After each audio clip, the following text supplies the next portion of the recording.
കണ്ണൂരിൽ അടച്ചിട്ടിരുന്ന വീട്ടിൽ വലിയ മോഷണമാണ് നടന്നിരിക്കുന്നത്.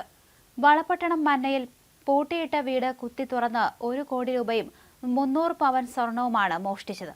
കണ്ണൂർ നഗരത്തിൽ അരി മൊത്ത വ്യാപാരം നടത്തുന്ന KP അഷ്റഫിന്റെ പൂട്ടിയിട്ടിരുന്ന വീട് കുത്തി തുറന്നാണ് മോഷണം നടത്തിയിരിക്കുന്നത്.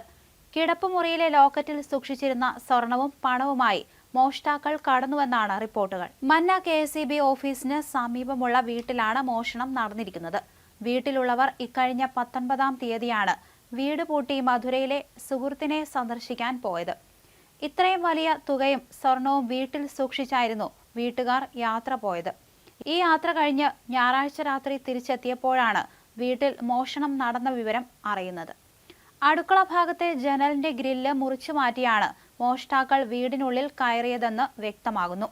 മോഷണത്തിന്റെ CCTV ദൃശ്യങ്ങൾ അടക്കം ലഭ്യമായിട്ടുണ്ട്. 3 പേർ മതിൽ ചാടി വീടിനുള്ളിൽ കടക്കുന്നതിന്റെ ദൃശ്യങ്ങൾ CCTV പതിഞ്ഞിട്ടുണ്ട്.